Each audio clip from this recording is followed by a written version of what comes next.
I need healing.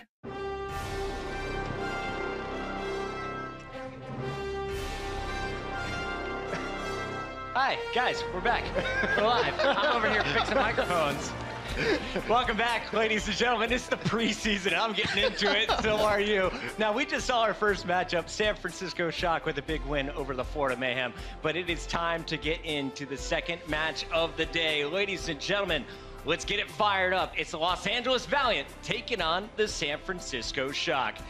Now, as we get our teams ready here, we have to reintroduce our desk. We have an incredible squad. We have hexagrams. We got Monte Cristo now joining us from caster to master of the desk. And of course, Zoe is back with us once again. What do you guys think of the day so far? Let's talk a little bit about that first match and now what your thoughts are coming into this next one, Monty. I mean, I just cast that match. I was really surprised, as I think we all were, when it came to the performance of the San Francisco Shock against a known quantity like the Florida Mayhem. Clearly, there's a lot to work on right there. I'm a bit concerned about the Florida Mayhem's ability to synergize and protect their supports. Could be a meta thing, you know, as if we move back into a situation where a lot of Lucio can be played, it may downplay some of their issues. But right now, it looks like they've got a lot more practicing to do before the regular season. They got their work cut out for them. Now, so you got a chance to talk with Baby Bay at the end of that match. And Baby Bay from the Shock, of course, told us just what was going right for his squad. But in between matches, you also talked with their new opponents, the Los Angeles Valiant. What's the insider news? Yeah, I mean, I just barged into their practice room, to be honest, and was like, guys, tell me everything. They were a bit confused for a while, but I got them talking eventually, and they're actually, they seem to be in a really, like, good mood, not very concerned. Okay. In the way of, like, I think they're very confident, but maybe they're not. I know that's not really helping anyone out there. They're kind of hard to read. Yeah, it was that they were hard to read. But one thing I definitely got from them was that they are super flexible. Like, whatever is going to be thrown at them, they seem to be able to handle it. So, yeah, I think it's going to be a very good match. All right, it's going to be a good showdown. And of course, to remind anyone who's just tuning into the stream, well, don't worry, we'll be posting up all those VODs for you guys to check out later. But first, let's take a look at the big match schedule. Now, we started off here, Shock versus Florida Mayhem. Our next battle about to go down, Los Angeles Valiant taking on San Fran Shock.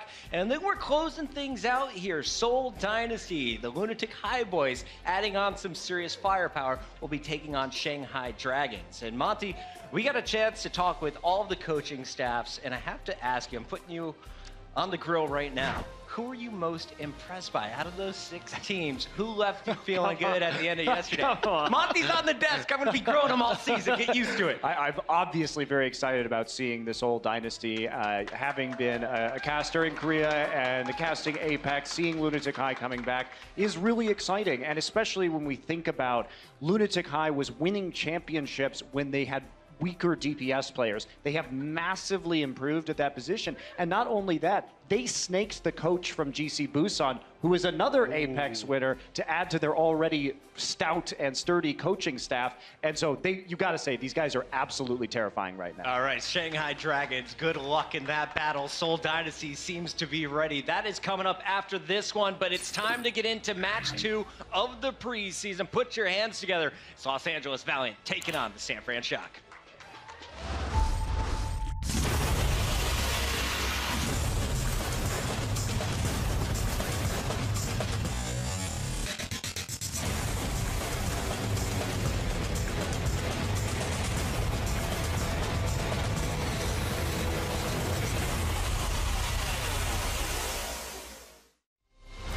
There's a look at some of the players, and now it's time to meet them in person. Introducing first on the left side of your stage, put your hands together for the Los Angeles Valiant.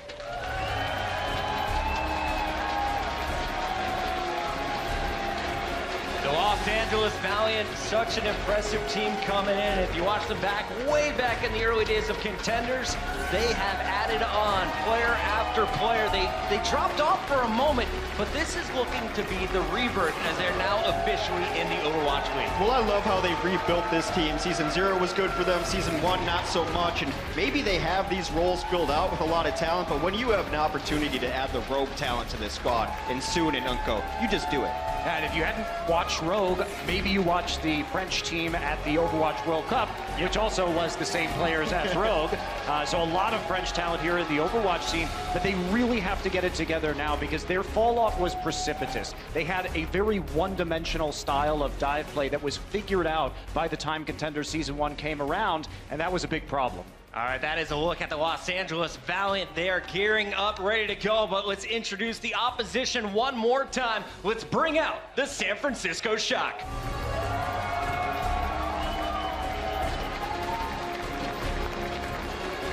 We just got our first taste of action from San Francisco, and I am so impressed by this youngster. Sleepy, barely old enough to get onto this main stage, and already he is crushing on the Zenyatta.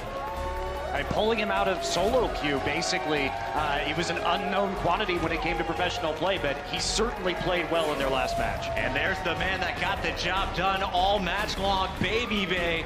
Nevix, of course, very strong diva play, but Zoe, when you're looking at this squad, who was the most impressive? What were the standouts from our first match for you?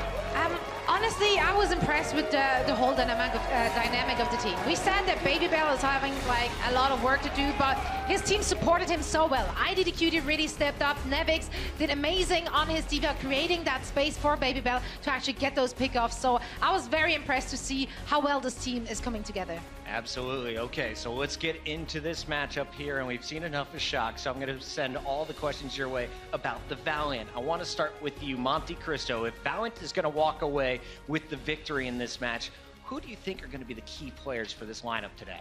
I think that having both Kariv and Unko as the support line now is really huge for them because both of them are skilled flex support players, and I think it shores up some of their weaknesses. Also bringing Soon on instead of Grim Reality. Grim Reality was struggling in that Tracer role, but Soon is one of the best Tracer players that we have in the West, has demonstrated that time and time again. Now the question is, are they going to be able to break through with a different style of play rather than the dive compositions that we've seen? And are they going to be able to overcome the fact that Agilities is not able to play in the preseason?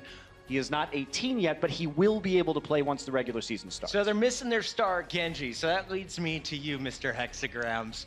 If it's not the supports, is it going to be DPS or the tanks from Valiant that you're keeping your eyes on? I mean, the tanks are going to have to make the space, and that's when we saw this squad take a big step in Season 0. But I think it's Tracer's world, and we're just living in it right now. Everyone has to have that star Tracer. Soon has had great highs and some lows, but I think as far as consistency goes, it's going to be the Tracer versus Tracer matchups that's really going to dictate how this match goes. And there's one guy I'm looking forward to seeing. So a Silk Thread, will he be in the lineups today? We'll keep our eyes out. We talked to the coach, and he was saying this is someone that has so much potential. We needed to bring him on the roster and develop him. Yeah, I'm actually really interested to see what comps they're going to be running, because when I was in the player dugout, even though I have been vague with the majority of what they said, one thing they did say, which, you know, kind of piqued my interest, which was, we have a massive surprise, something which has never been seen before. I don't know if they were just kidding or not, but I'm still going to throw it out there because that's what they said. So let's see, maybe they do have something. I mean, massive surprise. After Contenders Season 1, a massive surprise would be a Valiant win. So Monty's on the desk, ladies and gentlemen, but it's time for me to cut him off. Let's send it over to our casters for the second match of the Overwatch League preseason. We got Uber with Mr. X. What's up, fam? We out here. Thank you for being here with us at the Blizzard Arena. My name is Mitch Leslie, and by the way, yeah, he's my co-caster, if you didn't know that. That's happening, yeah. We've been working on it for the last 8 or so months. Now it's come to fruition. It's time to get into the good stuff. I'm so happy that Monty made that joke. As soon as Zoe started talking about that, I was like, oh, somebody needs to bring up a Valiant win. I love you, Monty. Really. Anyway, the Valiant roster, though. Yeah, let's check these guys out, of course. So a little bit different what we saw last season. Fate, Envy, Karik still fixes in this roster. The French connection, though, Unko and Soon have made their way into this roster. It's undoubtedly a big level up here. And Silk Thread, a player we don't know too much about. We're speculating whether we would see him. It's good to see him come into this roster now to supplement that DPS and spread the love. Well, the Valiant roster was very strong when they were on Immortals, right? And their kind of theory going into free agency was, let's just add more talent, right? So they picked up guys like Soon, like Unko, who are very talented players, but now they can plug into the starting lineup and make a big difference. Let's check out the Shock here. 1 win already, 1 win away from already having as many wins as the 49ers this season, so not too bad. Shock, but IDDQD, Nomi, Nevix, Baby Bay, Dak, and Sleepy, and obviously, this is Nevix's third role change. He started off as a support player, was a mercy man, haha, then moved to a DPS, and now he's playing flex on this roster. We saw a little bit of DPS from him there. Yeah, it's really insane to see how well he's adapted. I think the biggest thing for me, I mean, we saw how strong Baby Bay is. We kind of heard all the talk coming in. We knew he was going to be very good. I thought IDDQD played phenomenal in that first series. He's kind of the wild card on this team, because we were talking like, well, you know, you kind of expect a lot out of these other guys. What do you get out of IDDQD? And he showed up in a big way. Yeah, it's funny actually, because we started to see him play a little bit more of that Tracer and even some other DPS picks actually around the World Cup 2 years ago. We didn't see from him for so long because obviously there was the whole Fnatic thing. He was moved through a few different rosters. So it's been a while since we've seen IDDQD actually, you know, actively on these rosters playing at this top level. He was known for his McCree, but it's just not McCree's world right now. Yeah, and he's got to be super pumped to get into the lineup and actually start playing in a competitive environment. The first map will be Junkertown. Note the sightlines on this map. Fully expect the Widowmakers to come back out. I mean, we've seen so much Widow already thus far, and now, yes, we're headed down under Blizzard Arena. It's time to see what Junkertown has to offer us as well. Yeah, you talked about open sidelines map. We've seen some really cheesy stuff on this particular map. With the first time we started seeing it, was at the World Cup. Bastion with Orisa, with Reinhardt, was, you know, in full force on this particular stage. And it seems the only way to get, you know, that Bastion off of the cart, right? When you have all that shields protecting it, you have the Orisa, you have the Junkrat. It's almost kind of play it yourself or really kind of spawn camp like up at that door, because if the offensive team can get that Bastion set up on the payload, it's very difficult to get him off. Exactly. We've taken this strategy into something we've called casters to masters in our stacks online, and we've perfected it as well. So if teams want to, you know, find out how to really start to win this map, you know, frequently, then maybe. Yeah, as a superstar Bastion player on casters to masters, I will say that once you get set up on the payload, it's extremely difficult to get off. You know, from the defensive side of things, but there is a lot of things they can throw at you, right? You go with like a Tracer Genji combination, force the Bastion to look different ways. The hardest part is getting through those shields though, right? Getting through the Orisa shield, getting through the Reinhardt shield. That's where it poses the most trouble. And we're seeing the last stage here as well. This is just before that final checkpoint. There's a lot of verticality on those last parts of this particular map, and that's where we might see a little bit more of that Widowmaker, as you mentioned. She can be brought into that last stage. But this stage is set, ladies and gentlemen. Let's jump in. Los Angeles Valiant takes on the San Francisco Shock, and it'll be LA on the attack. It'll be San Fran on defense. You see Baby Bay, he's locked in the Widowmaker. That angle that he's taking right here, getting that damage boost. We'll see if he can pick one off. Break. See what the Valiant decide to do here. So it looks like you're going to have the Bastion from Silk Thread. We'll see if he stays with this. We talked about how good Bastion could be on the offensive side of Junkertown. If he doesn't get to the payload though, or if he gets taken off, it's super hard to get back. So yeah, this is going to be the pirate ship once again. Obviously the pirate ship, because the payload's covered in booty. You know, a lot of coins and a lot of monetary currency up on there, but Fate's up in front. You can see they're trying to burst through those Orisa shields. Soon in the backlines on the Widow though, has picked off IDDQD already. Well, now it's going to be the Bastion opening up space for the Widowmaker, right? Because you're so focused on getting the Bastion off of the payload. What do you do about the Widow, right? Because you have to dedicate resources to one or the other. You can't really just kind of let one go home free.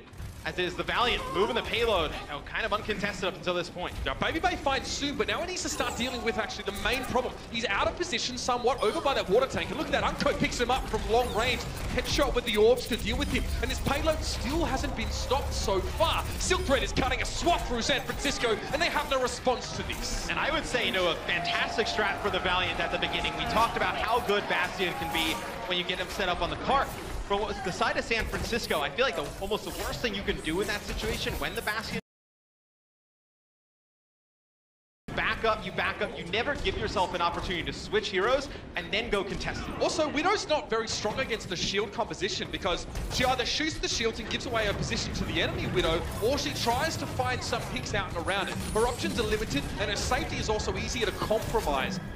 Especially the traces that you give up when you fire, just gives away exactly where you are. Well, with the comp that San Fran is running right now on defense, there's nobody who can really put a lot of pressure on the cart. You're going to put pretty much both your tanks. You have Nami on the Orisa, you have Nivix now playing the Roadhog. You put those two players on the cart, but you know, IDDQD with the Junkrat, he's just going to be firing into shields for the most part, and Baby Bay as well can't really do a lot of damage.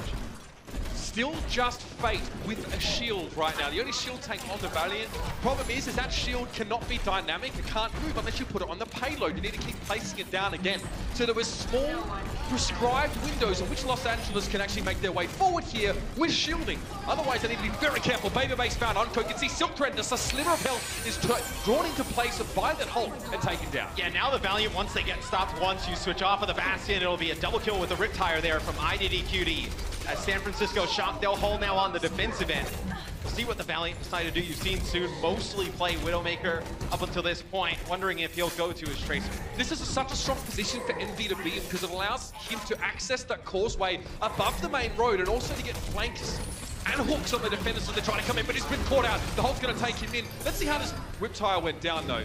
IDDQD keeps it up high. It's kind of hard to detect where it's coming from when you leave it in place. Most players expect the sound of the Riptire to fluctuate based on where it is, so they had very, very little time to tell where it was coming from after it was held in place. And I think the one thing you're seeing from the Valiant that they may have kind of been like, oh, this is going to be a big shock, is the Orisa here on offense. It'll be Transcendence used there by Unco, trying to keep some of his team members in the fight, but they're already down like 2 or 3 players. They're going to dedicate the Supercharger with the whole hog into this as well. And there was nothing that could be done about it. The Supercharger was taken down. IDDQD picks it off from long range. And San Francisco are playing with quite a death from afar composition. Widowmaker and Junkrat combine to get a lot of front-loaded damage at your front line or at your enemy front line, but also allowing your squishy targets, your very soft players, to sit back while doing so much damage. It's very much indirect in the case of Junkrat, and for Baby Bay, of course, we know that he's been able to nail these guys from the backlines to defenders here. The Los Angeles Valiant are going to struggle to get onto these crucial targets. It's really difficult for the Valiant right now. It's like, what do you decide to do? If you're committed to running this Orisa on offense, like we've been talking about, you don't have that mobile shield. It's not like Ryan where you can walk, players can play behind it. It's really just going to be stationary on the cart. But who do you have actually playing on the cart? Your Widow's not going to be there, so you're letting Baby Bay get some free shots off on Soon. It's a Riptire there from Silk Thread that was actually, there it is, it finds Nomi eventually. So he spends a bit of time going around a garden path and does find the Orisa. However, the Resurrect is going to be there. Jack gets him back on his feet. Now IDDQD goes for a Riptire off his own. It doesn't secure a kill, but it assists. Fate and Silk Thread are down. And IDDQD, look at this. You don't even have to expose yourself to the enemy team. They don't even have line of sight on IDDQD. But because of the U-bend nature of this road, IDDQD can use very simple geometry to get damage from a safe position. I mean, he can just spam around the corner. He can just keep firing these Junkrat shots around the corner, and it's really difficult for the Valiant with the shield that they have. You know, they do not have a Reinhardt here in this composition. You know, you maybe even have a little bit more mobility, right? You get somebody like a Winston in the mix. You can dive onto the back line, open up some more space for Soon. You see Nivix here up top. Has the whole hog at his disposal. We'll see San Francisco decides to dedicate any resources into this fight. It's going to be Baby Bay using the Widow ult, so now you're going to have vision on everybody. A fantastic hook there from Nevix, not able to finish him off. See, that forces the Valkyrie out from Kareev. No, they're going to come forward. They knew they'd lose Fate eventually. Was hooked in, not killed, but he was away from his own team. He is taken down. Soon finds Nevix there as he tries to get a bit of hook in. This Riptide could be big. It needs to slow down the payload at least one. Soon was the only player moving the payload forward. He's taken out, but the rest of LA Valiant are close by. They win that team fight fairly convincingly, and on top of that, they have themselves a whole hog and a Riptire to work with. Also, an imminent recon visor from Soon is going to be very helpful. It's easy for the defending team to use high ground with that little underpass there to flank attackers that take them by surprise. Soon needs to have that online. Yeah, they're also going to have, I was going to say, they're going to have their own Riptire. It'll be Sleepy landing some nice shots there on the Silk Thread. It'll be Kareev forcing to use the res to bring Silk Thread back into the fight. But Baby Bay is able to take out Unco, and Baby Bay has been fantastic on the Widow. It's going to be Soon, though, winning that battle. Baby Bay, though, gets res, comes right back into the fight. That's going to be Dak using his Valkyrie. Yeah, Soon has to pick now. He's going to try and deal with Dak and the Mercy or the enemy Widowmaker. In fact, it was neither. He's dropped down to the lower ground here after Envy does get that kill on towards Nevix with a whole hog. He continues it up around the corner, but Baby Bay's there. The 1v1 between these two Widowmakers has been so good so far in this game. But Envy returns to the payload, and it's a quick put for Sleepy. He's going to have to back away now. But the rest of San Francisco in full-scale rout here. They're staggered. They're not together right now. And you can see that Los Angeles are trying to press the advantage. The Valiants are going to have a big opportunity here, though, Mitch. They're going to pop their own Valkyrie, and then Unco is going to get very close to a Transcendence. They're going to use the Supercharger here as well. Just trying to get through this Orisa shield, push the payload on further. It's going to be the whole hog that comes in from Nevix. He's going to get taken out.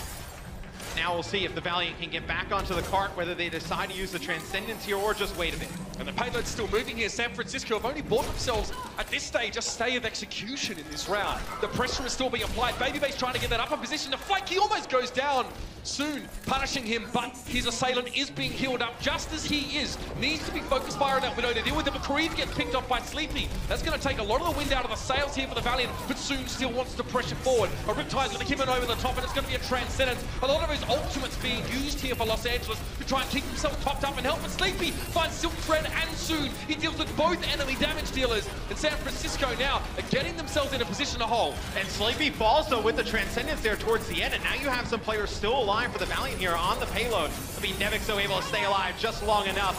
Takes a breather, gets the whole hog out. The Valkyrie comes out here from deck. They need to get on the payload. The whole hog's going to force San Francisco away, and Envious is churning away at it. But he's forced to back up now. Nomi tries to get on the high ground, but that's a good interception. Envy manages to get the hook in there, and Nomi is dealt with. Nevix flanks, though. He finds his opposite number on that Roadhog and deals with him comfortably. 8 seconds left in the round. But San Francisco have all the time to work with now. They're going to pressure forward. It's going to be very hard for LA to get on towards his payload by the time we're done. And no, it's not going to happen. Just before the end of the map, we managed to see San Francisco stabilize. Yeah, San Francisco will hold the Valiant from completing the map. They get point A, they get point B, get stopped just short there on the final point. Nevix on the Roadhog was able to stay alive long enough.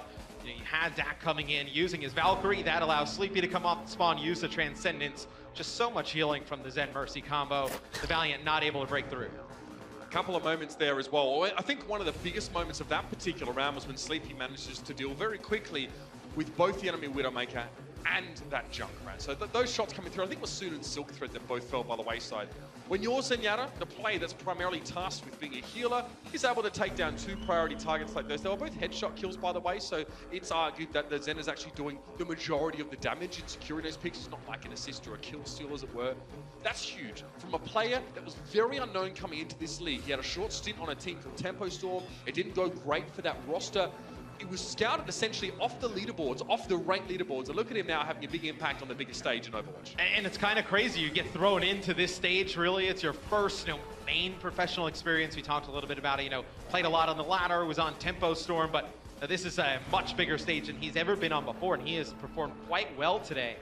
Speaking of the San Francisco shop coaching staff, it seems like, Dak is a really great leader for these guys. A lot of the younger players on the team, they look up to him. Probably makes it a lot easier for guys like Sleepy to play on that main stage. Absolutely. He imbues confidence. He instills it in the rest of his teammates, which is such a young team. And coming into this league and having everyone sort of doubt you or not expecting you to perform can't be easy to come into. But of course, Nomi as well, that supercharger. This is actually quite important because we're seeing the supercharger being used in conjunction with the whole hog here. Gives a little bit of extra damage and also helps to break those shields down when the teams are trying to surge forward off the back of their Roadhogs using those ultimate abilities. But now it's going to be San Fran on the attack. It is going to be, by the looks of things, a bastion for IDDQD. We're soon taken out of the picture early on. A lot of free distance here for San Fran. And that's the same spot that Baby Bay was playing on the defense for the San Francisco Shock. So they go check that corner right away. It's a hook that comes in from Nevix. You get the Widow out of the equation. It's a nice play there from San Francisco. You see the Orisa Hall that's going to pull the Bastion off of the payload. Now IDDQD is going to have to go get set up. It forces the shield to be used early as well. Nevix can't place, so we can't get shielding from Nomi on the payload yet until the cooldown was finished. So there was an opening there for LA to really start to strike a critical blow against San Fran. But it kills the being traitor. Most importantly, IDDQD's down on the pitching here. It looks like no Resurrect was forthcoming, and Baby Bay's getting involved in the fight. Unco's down. Both supports are out of the picture here for Los Angeles Valiant. And Baby Bay's got a lot of freedom now to get some extra damage. He's actually forcing the commitment of the resources in the form of this Roadhog. Baby Bay's more than happy just to stand here. He probably wanted to switch. Envy knew that he was done. And they never make it back to the point. They're trying so much to get Baby Bay out of the back that they just leave the cart, walks right on in, completes point A, and you see, oh, Soon maybe just peeked out a little bit. I mean, he probably wasn't watching as well. He was probably following the high ground and just trying to see where the enemy Widowmaker was going to be, because that's essentially your main task here as a Widow. Get rid of the enemy Widow, and then you can start to have a bit of fun. Shoot some shields, shoot some supports. And here's where Valiant on the defense are going to play this a little bit differently than the Shock did. Instead of just kind of not getting back that payload right away, they're going to put a lot of aggression on. Fade on the Winston, he dives in. And you also have Envy here. He's going to play the Diva. He's going to try and dive on into the back with Soon as well. IDDQD, though, being pretty mobile on the Bastion. Oh, this is not going good for the Valiant. IDDQD takes out Envy as the payload keeps on moving. Again, this whole time, all these resources have been committed to trying to deal with IDDQD. The rest of San Francisco are able to continue to make progress through this part of the map. There is no real opportunity here for the Los Angeles Valiant to contest. It'll be Soon just trying to tickle the point, maybe trying to get the kill, but IDDQD knew this. So he sets up in the back lines instead of on the payload to give himself the optimum position to mow Los Angeles down. San Fran are on a roll, 5 minutes and 42 seconds remain in this round. And you can see now the Halt from Nomi becomes so much more deadly. Holding the enemy suspended in the air makes them an insta-kill for the Bastion to burst them down. And we'll see how they combo a lot of these ults. San Francisco, you do have a whole hog, you're gonna have a supercharger, you have your Bastion ult here, you're gonna have both support ults. I think it's crucial they don't waste everything here right away. They're gonna get 2 picks to open up the fight. It'll be Silk Thread who takes out Nomi's supercharger, so not gonna have that extra damage. But San Fran looks to keep on going as IDQD is boosting himself up to the top, trying to locate the Mercy flying through the air. Very cute rocket jumps for IDDQD to get up on the high ground. He chases down Envy, no chance to get a resuit there. Now the Bastion set up on the high ground. This is disastrous for Los Angeles Valiant. Not only do they need to dive the Bastion, they need a composition that can pressure him away from this spot. Fortunately, that Cog moves, and it's maybe not the best spot for a Bastion to move, is considering maybe 12% of the time you're going to have the proper sight line, so he's back to the payload. And it's forced so many changes out of the Valiant. As you see Silk Thread now, he's going to have to play the Genji to respect the fact that the Bastion may go sit up on the high ground, but right on the payload, the self-destruct will come down from Envy. It's going to force some players out. Dak and IDQD did not get out of the way fast enough, though. It's going to be 2 kills, make it 3 for Envy, as Valiant trying to hold on deep. Yeah, I mean, that was a 6 self-destruct, Matt. Not only do you kill the main source of damage on the enemy team, you also kill the only hero that's going to resurrect the main source of damage on the enemy team. Finding the Bastion and the Mercy with that one pick was excellent, and that gives Los Angeles a chance to take a breath, to set up, to take some high ground control of their own, which is so important in this last stage if you want to pressure an attacking team into getting out of position or into making mistakes. And almost more important, it forces the San Francisco Shock to make a lot of changes in their comp, right? It's going to reset the ults on a few players as, see, IDDQD, he's going to go over to the Tracer, you have Nami, he's going to bring out the Winston, Nevix, he's going to go over to D.Va, so Baby Bay as well going to make a change. So a lot of the ults reset here for the San Francisco Shock. So the Pulse Bomb there, soon on IDDQD, that's so rare because normally a Tracer can just recall away from getting Pulse Bombs. So IDDQD gets pumped pretty darn hard there, and now San Francisco are bearing down upon Los Angeles. The green box of victory, we'll call it for the purposes of this one, is close. San Fran also close to winning this next map here, but the Valiant are fighting back once again. Envy's found Dak and Baby Bay. He's the diva about town, Matt, and San Francisco didn't have a response. San Francisco Shock, though, do get the Valiant to invest the Valkyrie from Kariv into that fight, though. Valkyrie's such a powerful ult.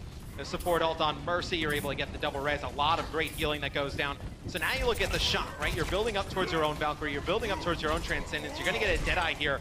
I think going into this next fight, if you can get the Valiant to either use their Dragon Blade or their Transcendence, that's a win for the Shock, and then you come back with about 1 minute and 50 left on the clock, try and make a good push. You need to force the use of these ultimates. Now, Baby Bay's on that McCree and does have a Deadeye, but again, finding a good vantage point to use it on this stage could be difficult. Transcendences for all and sundry have been popped, but Dak goes down. Doesn't have the opportunity to res as many players as he would have otherwise liked. Silk Thread realizes now that he doesn't have to use the Dragon Blade to win this fight, especially with Kariv resurrecting his Zenyatta. Plenty of healing available here, especially with the enemy Mercy out of the picture, but that might turn things around. A quick double throw IDDQD with the Pulse Bomb, and that's enough to force the Transcendence. So Los Angeles begrudgingly forced to dig deeper into their reserve of ultimates and use them, especially after IDDQD finds a quick 2. Yeah, but they had to use their own Valkyrie and their own Transcendence to the Shock, and that's going to allow Valiant to build up towards their own Valkyrie here going into the next fight. So depending on how Silk Thread, what he can do with that Dragon Blade, that you may be able to hold on to your own Valkyrie. Then you're going to have Unko, who's one of the better Zens, get closer and closer towards that Transcendence.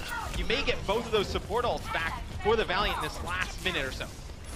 Nomi now as well, looking for an opportunity to get up in the air now. Valkyrie has been used, this time by Kariv. Los Angeles are the players with the extra healing and the extra resurrect potential, and Nomi falls first to Unko. Nomi was looking for a spot to try and get on the high ground, but Unko takes him down now with a salvo of balls to the face. Resurrects out from both Mercies here, and Soon and Nomi respectively back up on their feet. This means that Los Angeles have a man advantage, and you better believe after Envy comes in there with the help of Soon and Fate, it's going to be a cleaned up San Fran Shock. They were looking good earlier on, Matt. The Bastion play through the streets has worked, but now that they're forced to move off of it, San Fran have been ground to a screeching halt. This next fight might be the best opportunity that they're going to have before the round's over. I would agree with you. I think the hardest thing when you have that Bastion is when it gets stopped, how do you actually get back to the cart? kind of keep that progress going. And now you see Bebe land some nice shots on the Soon. That may force the res out. He didn't mean to shoot Soon at all. No. Soon just kind of appeared and he managed to get the headshot. That's pretty fortunate, but it's worked out. Again, it forces Resurrects out of the defending side of Los Angeles here. Nomi's going to go for the payload there. He's looking for the Mercy, trying to get the sweep, but no, he gets knocked out of the way. Still hunting that Mercy down. A little bit of extra damage will have Kariv off the map, but still, he lives. Nomi's being shunted around. That was a fantastic response from Fate to realize his Mercy was under pressure. Yeah, Fate uses his Primal Rage to knock Nami out of the way, and now it's going to be the Valiant on defense trying to win this map. You have Unko with the Transcendence, you have Soon with a Pulse Bomb. See if he can land that onto one of the supports, force one of those out early. If they can get either the Valkyrie or the Transcendence out early, there's the Valkyrie that comes out from Dak. Just that pressure from Soon with that Pulse Bomb scared him a little bit. There's never been a better time than right now for San Francisco to push forward. They've got a lot of ultimates, and that's a good start. Soon falls to the self-destruct. He was just out of position, but Kariv's going to get the res on Soon. Nomi is hastily brought back into the fold for San Fran as well, but Nevix and IDDQD are there. Soon's trying to work his way around the payload, but the enemy Mercy does have Valkyrie. He can't pick her off right now. Now he's being pressured by Baby Bay, who's at the bottom left of your screen. Soon drops onto the payload again, just trying to keep these interlopers off, but no! Baby Bay gets a quick double to flash on Kariv, seems to have secured it. Silk Thread's trying to throw himself in the mix now. He's going to go for it. He doesn't want Orb of Harmony and Dragon Blade. He needs to make this work, but he's operating outside of the effect of Transcendence. It doesn't seem to matter though. Sleepy and Baby Bay both go down. Silk Thread goes huge, gets a D-suit plus 3 kills. Los Angeles Valiant needed that so badly. Overtime ticks out. And LA get themselves the first map, a nail-biter of a fight, and Silk Thread in his debut, coming out of nowhere, gives them the win. And you see there, when we were in that free cam, Nomi turned there in the final seconds, tries to get back to Silk Thread to put some pressure on the Genji with the Dragon Blade, maybe take a few shots for his team. He had the Primal Rage, was not able to do so. Silk Thread takes out 2, then makes his way back towards the payload as be the Valiant taking map number 1. Such an interesting performance here. I mean, look, it's Junkertown, okay, so the first stage of the map on attack can be kind of weird at times. You see the Bastion thrown in the mix, but now map 2, it's just around the corner, ladies and gentlemen. It's a battle for California, and LA are up by 1.